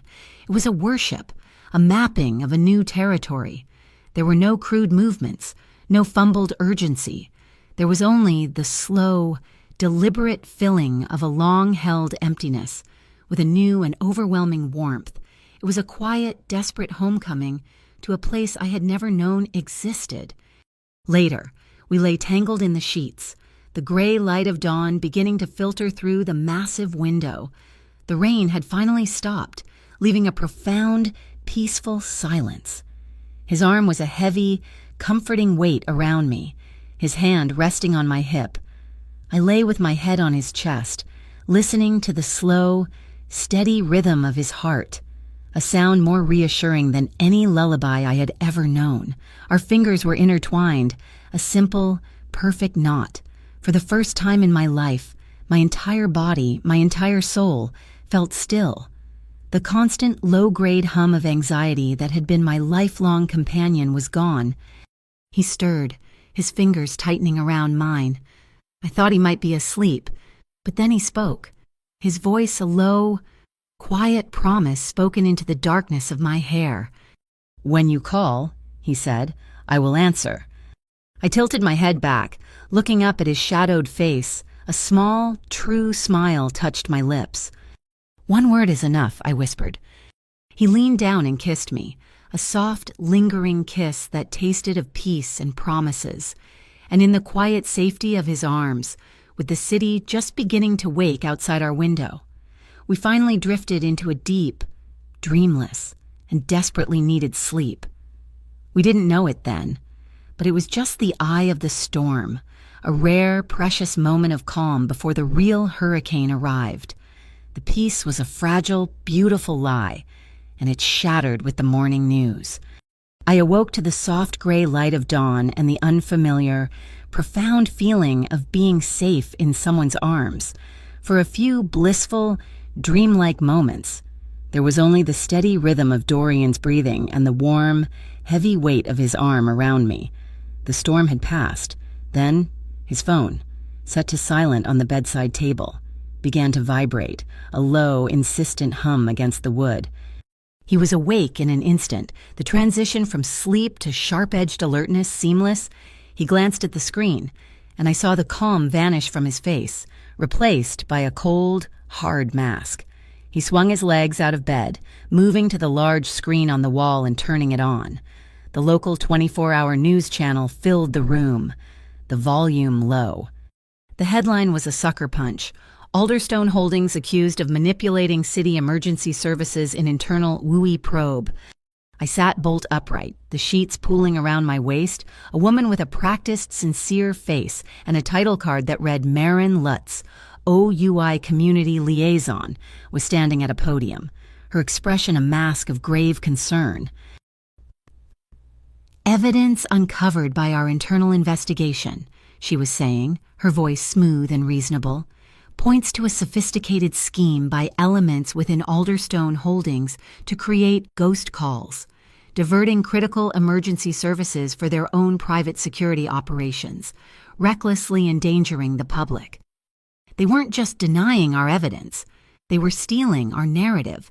They had taken the truth of what they were doing and were wearing it like a costume, pointing the finger directly at us. Last night, Lutz continued. This scheme escalated, resulting in a violent confrontation at the port, instigated by Alderstone operatives. My phone, which I'd left on the coffee table, began to buzz and buzz and buzz again, a flood of notifications. I stumbled out of bed, pulling on one of Dorian's shirts that was lying on a chair, and picked it up. The first was a link to a news blog sent from my old supervisor, Michael Vance. The headline read, "Leaked Audio Implicates 911 Intern in Ghost Fire Conspiracy." My blood turned to ice. I tapped the link. My own voice filled the loft, tinny and distorted from the phone's speaker. "Initiating a virtual fire alarm protocol. Lock the route into our kill box." It was a collage of my words from the operation, expertly sliced and stitched together to make it sound like I was a rogue agent, a willing accomplice in Alderstone's fictitious plot. They had stripped out all the context, all the terror, all the desperation, and left only the cold, hard jargon of the attack. Texts from my former colleagues began to pour in. "Mark, I knew you were dirty." "North, hope it was worth it, Sarah. How could you?" People could have died. The final notification was an official email from the Ardmore Harbor 911 Dispatch Center. The subject line was cold and final, immediate and indefinite suspension. I sank onto the edge of the sofa, the phone slipping from my numb fingers. They had turned my own voice, my own skills, into the weapon that was crucifying me. My colleagues, the city I had tried to protect, they all thought I was the villain. Dorian's encrypted radio squawked to life. It was Lena. Her voice was strained, breathless.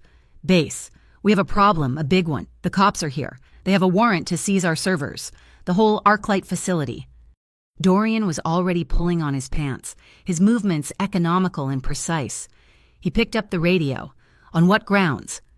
"Warrant cites evidence tampering in an ongoing federal investigation," Lena replied, her voice tight with fury. "It's signed by a federal judge. It's real. We're wiping what we can. But they're coming in hard. Dorian, the warrant was issued less than an hour ago. No one moves that fast." Dorian's eyes met mine across the room. I saw the cold, hard calculation in his gaze. "They were waiting for us," he said, more to himself than to me. He spoke into the radio. "Evacuate. Comply with the warrant. Do not engage. Wipe the primary drives and abandon the hardware. Go." He clicked off the radio. "It was an inside job," he said, his voice flat. "They knew where to look. They knew when to look. There's a leak inside ArcLight." And in that moment, I knew. The doctored audio, the perfectly timed warrant to create that audio file. They would have needed access to our encrypted mesh network during the operation.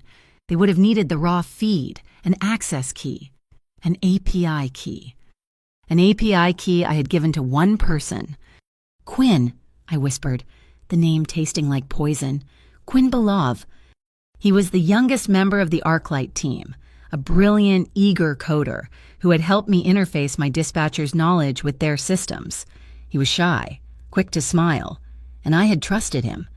When he told me he needed a direct access key to build a diagnostic tool for our comms, I hadn't hesitated.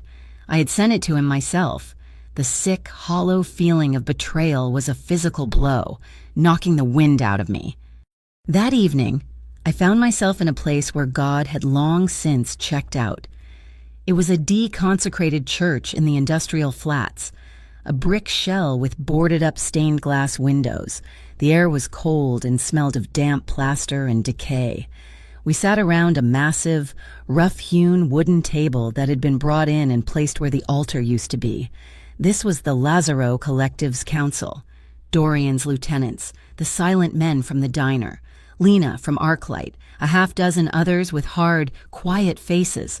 They were the pillars of his invisible empire. In the center of the table was a single, grainy photograph, a surveillance still. It showed Quinn Belov in a parking garage, his face pale and terrified, accepting a thick manila envelope from a man whose face was in shadow, but whose bulky jacket and aggressive stance screamed Harrogate. I stared at the photo, at the face of the young man who had laughed at a stupid joke I'd made just 2 days earlier while we debugged a mapping interface. The boy in the picture didn't look like a master spy. He looked like a cornered animal, "Bring him in," Dorian commanded. Two of his men opened a side door, and Quinn was escorted into the room. He wasn't restrained, but the way he walked, with his shoulders hunched and his eyes fixed on the floor, he was a prisoner all the same. He looked up, saw the photo on the table, and a small, broken sound escaped his lips. His eyes darted to me, and he flinched, as if he couldn't bear to look at me. Dorian didn't raise his voice. He didn't have to. The weight of the silence in the room was accusation enough. He gestured to the photo. "Explain this. Quinn." Quinn just shook his head, tears welling in his eyes. Dorian wasn't a man for theatrical punishments. He was a strategist. He looked at the trembling young man. "They're going to burn you. You know that. Once you're no longer useful, you're a loose end. You gave them the key. You helped them frame Alara. You compromised my entire network." He let the charges hang in the cold air. "But you have one chance. You tell us everything and you help us fix this. You do that, and I will get you out of the country. I will give you a new life where they can never find you.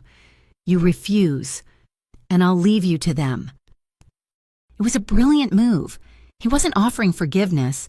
He was offering escape, the one thing a cornered animal truly wants. Quinn's story came out in a series of ragged, desperate sobs. "It was my mom," he choked out. "She had a student loan from years ago, a small one, but she defaulted when she got sick. It got bought up by a collections agency, Shoreline Servicers." My heart stopped. "They found me," he continued, his voice cracking. "They told me they'd garnish her disability checks, take her house. They knew I worked for you. They said if I just cooperated, they'd mark the debt as paid. I never met Pike. I never met OUI. It was always just them, the men from Shoreline. They put a flag on me. They said I had to comply." He looked at me then, his face a mask of misery and shame. "I'm so sorry. Alara, I didn't want to. They made me." I looked at his tear-streaked face, at the raw terror in his eyes, and I didn't feel the hot, satisfying burn of anger. I didn't feel hatred. All I felt was a profound, weary sadness. I saw myself, just a week ago, backed into the same corner by the same people, my own life being dismantled piece by piece. Quinn wasn't a traitor. He was a victim. He was a casualty of a system that grinds people under its heel. He had made a different choice than I had, a weaker one, but he had been put in the same impossible position. "He's a tool," I said, my voice cutting through the silence. Every head in the room turned to me. "He's not the weapon. He's just the mechanism. They used his fear to pull the trigger. We need the people holding the gun." I looked at Dorian. "Don't send him away.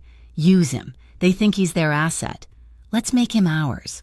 Let's let him be our way inside." Dorian studied me for a long, silent moment. His face was unreadable, but I saw in his eyes a weighing, a calculation.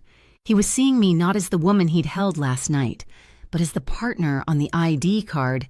He was seeing the strategist. He gave a single, decisive nod. "We do it your way."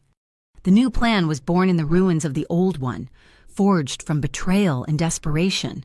It was simple, and it was elegant. Quinn would contact his Shoreline handler. He would tell them that his access was about to be revoked, but that he had managed to copy the master key, the source code for Alderstone's entire encrypted mesh network, a prize OUI couldn't possibly resist. He would arrange a handover. The location for the handover would be the one place they felt completely safe, the newly renovated, OUI-funded North Point Civic Center. But the drive Quinn would hand over wouldn't contain our source code.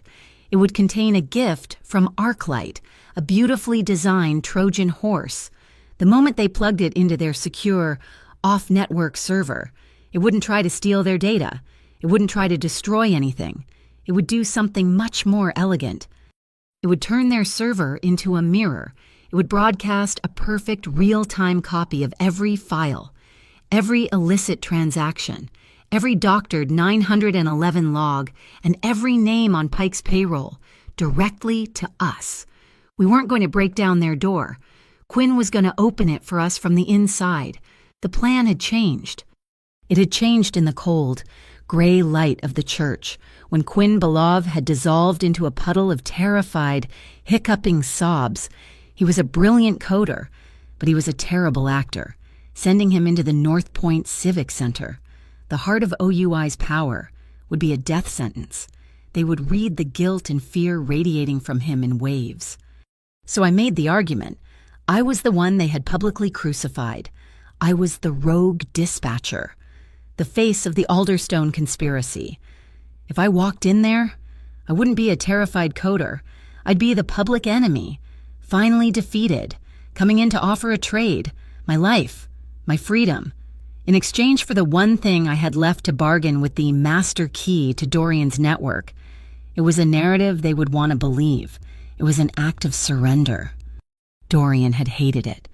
His opposition was a silent, cold fury that filled the room, but he was a strategist, and he knew I was right. My public profile made me the perfect Trojan horse. Now, I was walking toward the North Point Civic Center, and my heart was a hummingbird trapped in my chest. The building wasn't a dark, ominous fortress. It was a monument to bureaucratic sterility, all white stone, gleaming glass, and polished steel, reflecting the watery Washington sky. It was aggressively, terrifyingly normal. I felt naked, exposed. My only armor was a plain gray blazer, a white blouse, and a rice grain earpiece, smaller than a tic-tac, nestled deep in my ear. On the other end of that invisible thread was Lena, monitoring my vitals from a new, mobile command center, and Dorian, monitoring my world from a surveillance van parked 2 blocks away. "Comms check, Ilara," Lena's voice whispered, a tiny ghost in my head. I pressed the transmit button, a tiny disc taped to my index finger, hidden under a Band-Aid. "Clear," I murmured, my voice as steady as if I were taking a 911 call. "Keep it calm. Keep it flat. You are the eye of the storm." I pushed through the heavy glass doors. The lobby was vast, white, and silent, smelling of industrial cleaner and new carpet. The acoustics were so perfect that the click of my sensible heels on the marble floor sounded like gunshots. High definition, wide-angle cameras stared down from every corner, their dark lenses reflecting my approach. I was a single, small pawn on a massive white chessboard. 2 security guards in friendly, light blue blazers stood at a polished white desk. They smiled as I approached, not the hard, assessing smiles of cops, but the bright, manufactured smiles of hotel concierges. "Good morning," the closer one said, his name tag reading Chad. "How can we help you?" "I'm here to see Marin Lutz," I said, my voice steady. "She's expecting me." Chad tapped at his monitor. "And your name?" "Ilara North." His fingers paused. His smile didn't waver, but his eyes went flat and cold for a fraction of a second. He'd seen the memo. He knew exactly who I was. Of course. "Miss North, she's been notified." A moment later, a door hissed open, and she appeared. Marin Lutz, the woman from the news, the face of OUI. In person, she was smaller, sharper. She wore a perfectly tailored gray suit, and her smile was a weapon of mass distraction, all teeth and practiced sincerity. "Miss North," she said, extending a hand. Her grip was firm, her skin cold. "Thank you for coming in. We're so glad you decided to cooperate. We're all just working toward the same goal here, community safety and integrity." The hypocrisy of it was a physical force, making me want to recoil. I fought the urge. I handed her the prop I'd brought, a thin folder. "This is just a volunteer application," I said, playing the part of the defeated, desperate girl. I just wanted to show I'm serious about making this right, and I brought what Quinn said you needed." I unzipped my satchel and pulled out the clean drive. It was a simple, silver external hard drive. It looked harmless. It looked like a trade. Lutz's eyes lit up, a quick, hungry flash she couldn't hide. She took the drive from my hand. "Excellent. You've made a wise choice. Ilara." She signed a pre-printed receipt, a prop for my benefit. to make this feel like a legitimate transaction, and handed the drive to a waiting technician in a white polo shirt. "Please take this directly to the server room. We need to validate the files immediately." The tech nodded and disappeared through a set of secure doors. My heart was pounding so hard I was sure she could hear it. This was the moment. The tech was walking down a hall. He was swiping a key card. He was entering the secure room. "Why don't you wait over here?" Lutz gestured to a set of uncomfortable-looking white chairs. I sat on the edge of one, my posture deliberately submissive, my hands clasped tightly in my lap. I was now just a girl in a lobby, waiting, but in my ear, the world was exploding. "He's in the server room," Lena whispered. "He's plugging it in. Stand by."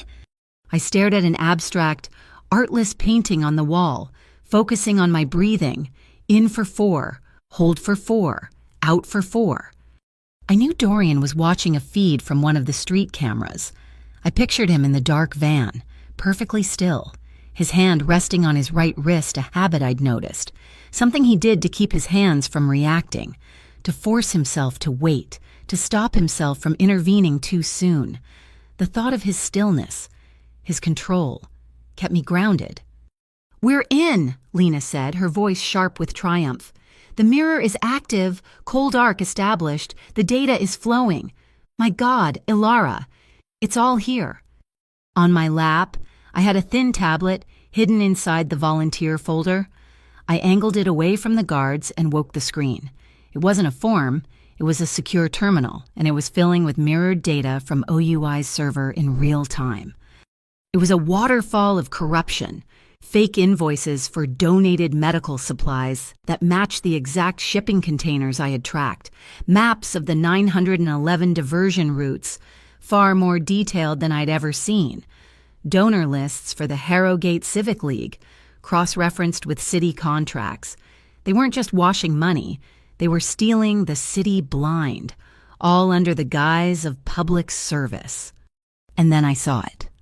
My breath hitched, a tiny, sharp gasp I couldn't hold back. It was a subledger, a list of consulting fees, and a name, Michael Vance, my old supervisor, a payment of $5,000, transferred 2 days after I'd altered that log for him. Another $10,000, paid the day I was publicly suspended. He hadn't just been pressured, he'd been on their payroll from the beginning. He had sacrificed me, his own intern, for a paycheck. The betrayal was so specific, so personal, it cut deeper than anything else. My hand, the one with the transmitter, was shaking. I clenched it into a fist, acknowledged. "Arclight," I whispered, my voice thick. "We have enough. We have more than enough." "Copy that," Lena said. "We're pulling the core files now. Another 30 seconds. Miss North." I looked up. Marin Lutz was standing over me, her smile gone. Her phone was pressed to her ear. Her face, which had been a mask of smooth PR, was now pale and tight with genuine panic. "What do you mean, abnormal outbound traffic?"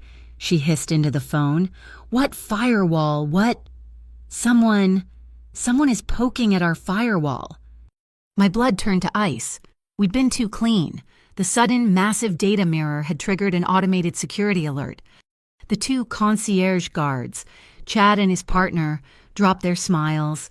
They straightened up, their hands moving to their hips, to the hard, concealed shapes beneath their blazers. Their entire demeanor shifted from hotel to paramilitary. They weren't moving toward me. Not yet, but they were repositioning, their eyes scanning the lobby. I was a rat in a white marble trap. I forced my voice to be small, confused. I stood up, holding my ridiculous folder. "Ma'am, I'm sorry. I was just dropping off my application. Is everything okay? I can come back later." It was the perfect distraction. It broke her focus. She looked at me, annoyed, swatting away a fly in the middle of a crisis. "What? No. Just stay there." But I was already moving toward the door, forcing a look of polite panic. No, I'm sorry to intrude. I can see you're busy. I'll just go." "Ilara, extract." Dorian's voice.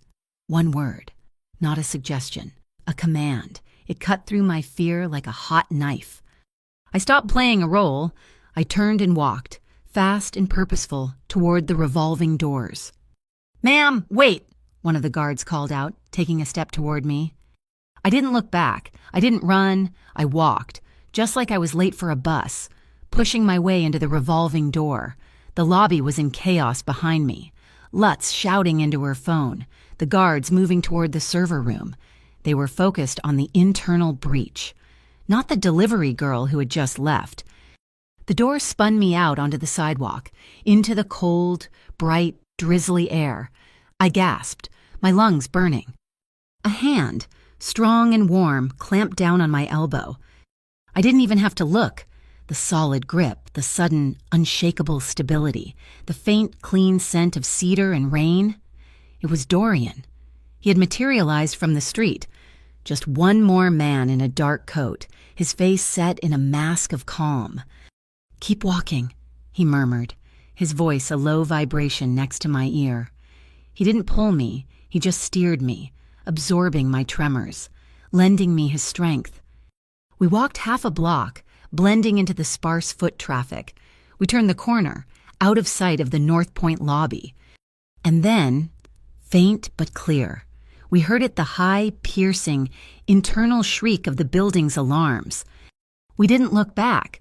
We didn't run. We just walked, side by side, as the first sirens began to wail in the distance.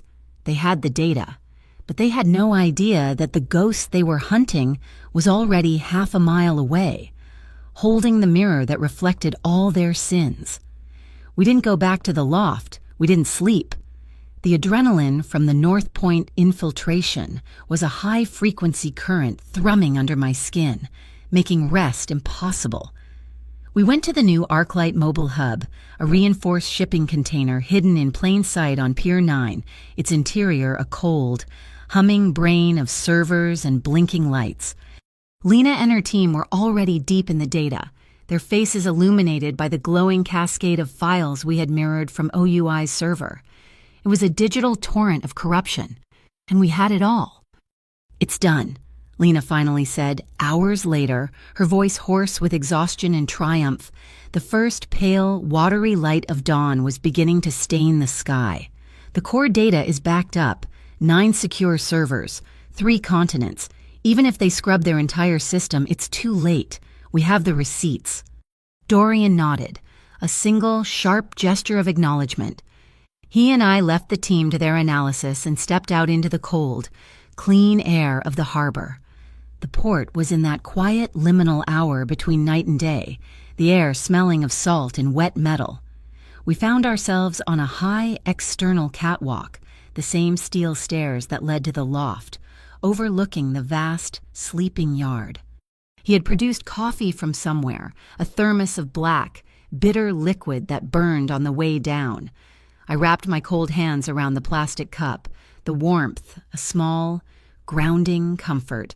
My body was thrumming with a hollow, ringing exhaustion. We had the proof. We had Michael Vance's name on a payroll. We had the real 911 diversion logs. We had won. But it didn't feel like a victory. It felt like the heavy, silent moment after you pull the pin on a grenade. I stared into the dark liquid, watching the steam curl into the air. I had to ask. I had to know what this all meant. Not for the city, not for OUI, but for him. "Dorian," I said, my voice quiet. He turned his head, his profile a hard, dark line against the pale, emerging light. "When we release this, when the real story breaks, it's going to be a war. Pike, OUI, the city officials they own. They won't just surrender. They'll come after you with everything they have. If this all goes wrong, if they manage to flip this, what do you actually lose?" I expected a short answer. The company, the money, the port. He was silent for a long time, his gaze fixed on the dark, churning water below. "I lose this," he said, his voice a low rumble. He gestured to the cranes, the ships, the warehouses. "I lose Alderstone. I lose the leverage, the buildings, the contracts, the offshore accounts, everything I've built for 20 years. He paused, then turned to face me. The intensity in his eyes was a physical force, pinning me in place. But those are just things. Alara, they're tools. They're a fortress. The fortress can be rebuilt.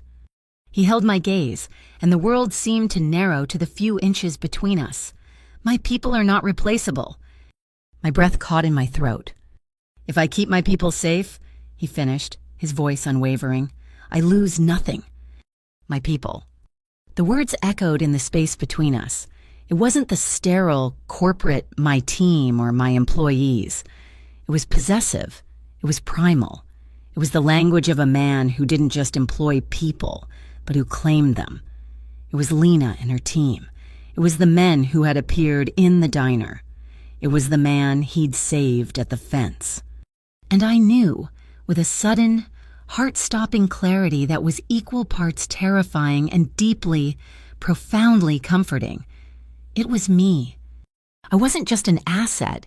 I wasn't just a partner on a plastic ID card. I was one of his people. To be so completely included in that small, protected circle. It made my heart feel both shielded and perilously exposed. I was no longer an intern, no longer a ghost in the foster system. I was his. The thought was a weight and a warmth all at once, as if the gravity of the moment had summoned it. His phone, resting on the steel rail between us, vibrated. Not a call, a text from an encrypted anonymous number. He picked it up. I watched his face as he read it, saw the last vestiges of the night's weariness vanish, replaced by a cold, hard, strategic focus. The mask was back. He didn't hide the screen. He turned it so I could see.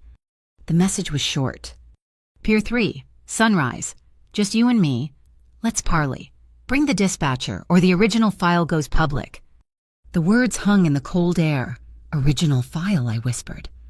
Not the audio, Dorian said, his voice a low growl. Something worse. When Shoreline first roped Quinn in, they didn't just ask for a key. They forced him to prove his worth. They made him write the original malware script and run a test on a closed Alderstone server. He looked at me, his eyes cold with rage. They recorded it all. His screen, his keystrokes, the logs. It's a raw file showing my network, my asset, creating the 911 Ghost exploit. It's the one piece of evidence that makes me the author of the entire crime, with or without OUI. He's had this trump card all along. Pier 3 inches, I said, my dispatcher's mind clicking. That's a dead zone. It's where that transformer station exploded last year. The whole pier is off the grid. No city cameras, no power. It's not a parley, Dorian stated, turning to look toward the dark, skeletal outline of the abandoned pier in the distance. It's an ambush, and he knows I have to go. He pocketed the phone and looked at me, his expression flat and absolute. The commander. You will not be there. Lena will take you to the secondary site. Now. I didn't move. The girl who had trembled in the dispatch center, the girl who had flinched at every raised voice, was gone. She'd been burned away in the last week. No, I said. His eyes narrowed. Ilara, that is not a request. I don't care, I said, my voice as steady and cold as his. I stepped in front of him, blocking his view, forcing him to see me. You're not listening. Dorian, he didn't say bring the file. He said, bring the dispatcher. I'm not just a witness anymore. I'm the ransom. I'm the prize. My name is all over this. My voice is on that fake news report. My supervisor's betrayal is tied to me. I jabbed a finger at my own chest. If I hide, if I run while you go to that pier, they win. They'll say you silenced me, or they'll paint me as the tragic, corrupted victim. But if I am there, if I walk onto that pier, I'm not a pawn anymore. I'm a player. I'm the one who saw the data. I'm the one who can testify. If I don't face him with you, they will always use my name to bring you down. I will not be your weakness. He stared at me for a long, silent beat. The wind was picking up, cold and sharp, whipping my hair across my face. He wasn't looking at a liability. He was seeing the steel he had helped forge. He saw I was right. He reached out, not in anger, but slowly. He took both of my cold hands in his grip strong and warm, enveloping me. He pulled me closer until his forehead was resting against mine. We stood there, toe to toe, breathing the same cold air, our eyes locked. The smell of cedar and bitter coffee was all I could breathe. "This will be the hardest thing you have ever done," he whispered, his voice rough, not with command, but with a raw, strained emotion. "It will be chaos. Alara, when it breaks, and it will break, I need a promise from you." His grip tightened. There was a green beacon on the west gantry, the emergency light for the harbor channel. If I tell you to run, if things go wrong, you run to that light. You don't stop. You don't wait for me. You don't look back. Promise me. I looked into his dark eyes, so close they were all I could see. I saw the fear he was feeling, not for himself, for me. "We haven't looked back since that first night in the diner." "Dorian," I whispered, "I'm not changing my mind now." A muscle in his jaw clenched. He knew I wasn't promising. I was stating a fact. We were in this together. He didn't argue. He just accepted it. And then he kissed me. It was nothing like the slow, healing tenderness of the night before. This was not a kiss of comfort. It was short, hard, and desperate. It was a brutal, fierce collision of lips, a sealing of a pact, a final breath of air before a deep, cold dive. It wasn't about romance. It was about survival. It was a promise. I will see you on the other side. He broke the kiss as quickly as it began, but his hand stayed on mine. He reached into his coat pocket and pressed a small, cold, flat object into my palm. It was a smooth, black, polished stone of a device with a single, recessed button. "The earpiece you wore at North Point," he said, his voice all business again, the strategist back in full control. "It's locked to this. It's a closed loop. Bypasses all radio frequencies, all jammers. If we get separated, if you're in trouble, you press this." I closed my fist around it. The cold, smooth device felt impossibly heavy, a lifeline and a burden. "And you'll hear me," I asked, "even if I can't speak." His eyes held mine, dark and absolute. "I'll hear a word you don't say. I'll hear one word." The wind gusted, a cold, sharp blade coming off the dark water. From the pier below, I heard the rhythmic, hollow thud, thud, thud of a loose buoy knocking against the wooden pilings. It sounded exactly like a heart, beating faster and faster in the dark. Sunrise was in less than an hour. Pier 3 was a skeleton. The wooden planks under our feet were slick with a fine, greasy mist, and the air was thick with the smell of decay, creosote, and stagnant water. There was no light, no sound, just the vast, oppressive darkness of the abandoned pier stretching out into the black water. We walked in perfect sync, two shadows moving through a dead space. My hand was clenched around the smooth, cold device in my pocket, my thumb resting on the single, recessed button. We reached the midway point, a wide, open space where a cargo shed had once stood. We stopped. The silence was absolute. Then, with a loud, humming buzz, the world exploded into light. A bank of harsh, orange sodium lamps flickered to life on the roof of the warehouse behind us, casting our long, sharp shadows across the pier. It was a stage, and we were the actors, pinned in the spotlight. Pike had a flair for the dramatic. He stepped out from behind a stack of rusted shipping containers. He wasn't alone. He was flanked by the two brutish thugs from Shoreline Servicers, and behind them, a dozen men in dark tactical gear with the subtle, insidious OUI insignia on their sleeves. Pike himself looked immaculate, his suit uncreased, his smile a thin, predatory slash. "Dorian too," he called out, his voice echoing in the sudden, artificial light. "Always a pleasure, and you brought the help." His eyes, cold and empty, landed on me, the famous dispatcher, the ghost in the machine. He held up a small, blood-red USB drive. "The original sin, Dorian, your pet coder, Quinn Belov, building the malware that started it all. A beautiful little piece of evidence. And over there." He gestured with the drive toward the shore. We have the press, a few choice bloggers, ready to get the real story out, along with a few friends from the Ardmore PD, who are on their way to arrest a known criminal for racketeering. Dorian didn't move. He stood, a pillar of calm in the center of the storm. What's the trade, Eamon? Pike laughed, a harsh, ugly sound. The trade? Oh, there's no trade. He tossed the red USB from hand to hand. I don't need your network. I don't need your money. I have the city now. I have OUI. I have everything. The trade is simpler.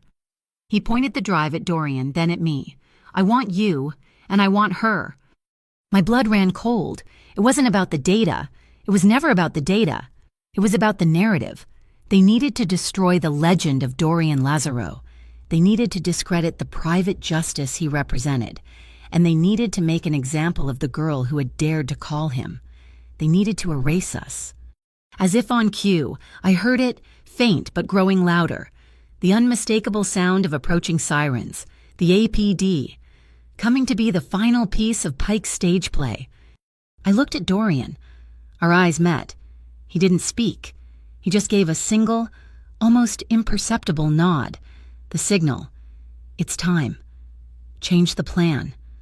The dispatcher inside me took over. The fear was a distant hum, the adrenaline a cold, clear focus. I took a step forward into the center of the light, my voice ringing out, clear and steady, loud enough for any hidden microphone to catch every word. My name is Alara North. Pike's smile faltered, his men tensed. That USB drive in your hand, I continued, my voice gaining strength, is a fabrication, a piece of a story you invented. The real story, the OUI slush fund, the Harrogate payroll, the doctored 911 logs, the name of every corrupt official on your payroll has already been delivered to 9 independent journalists and to 2 state senators who do not like being lied to. Panic flashed in Pike's eyes. He had lost control of the narrative. Get her, he snarled at his men. The OUI team started to move, and the world went black.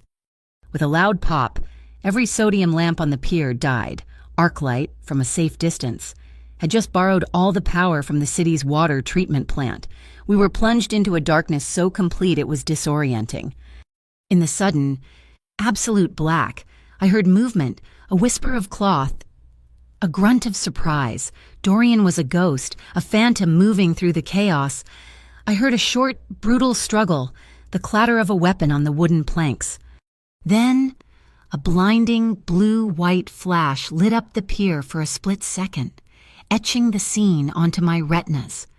Pike was standing by a large, rusted breaker box on a pole, a pair of insulated cutters in his hand. He had triggered a dead man's switch, a booby trap, sending a massive electrical surge through the wet, metal-plated surface of the pier. The surge caught Dorian mid-stride. I saw his body convulse, a silent, violent arc, and he went down, landing hard on one knee with a pained, guttural cry that was stolen by the darkness. Run to the green light, don't look back.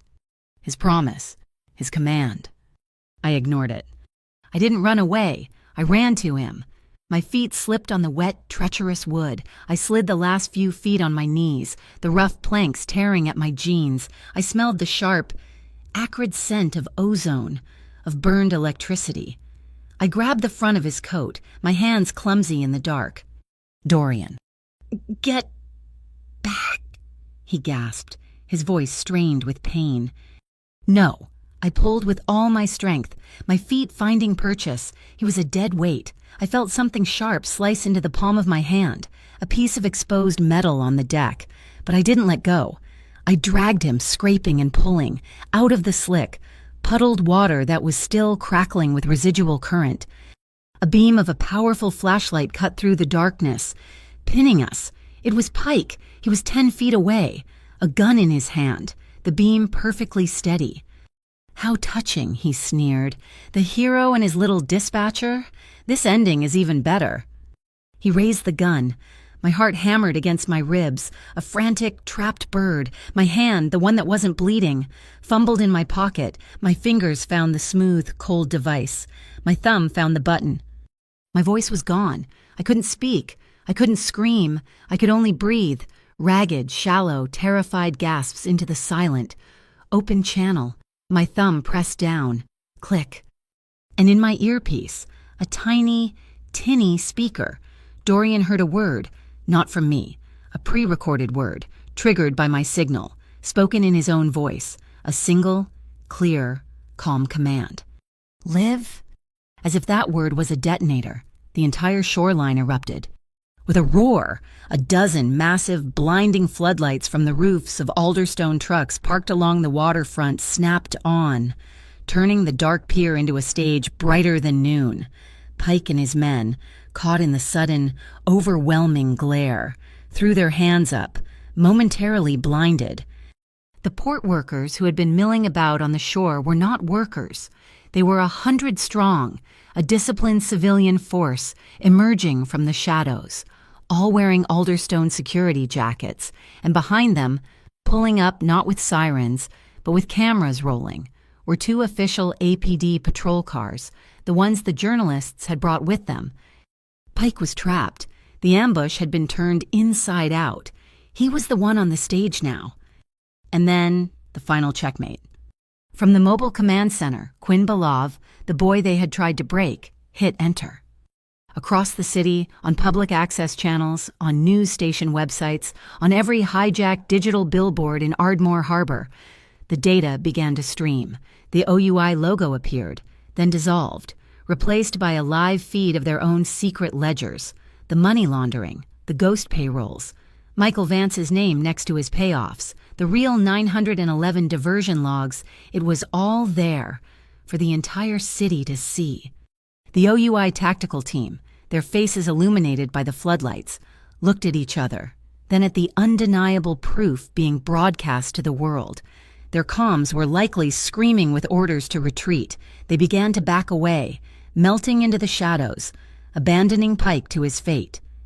Pike saw it all, the cameras, the civilian force, his own men deserting him. He was no longer a king. He was just a man in a suit, standing on a pier, with nowhere left to run.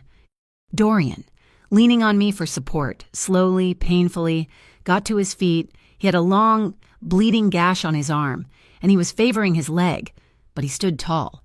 He put one arm around my waist, holding me close, and with his other, he took my bleeding hand. He didn't have to give an order. He didn't have to say a word. The port, the lights, the cameras, they were all his.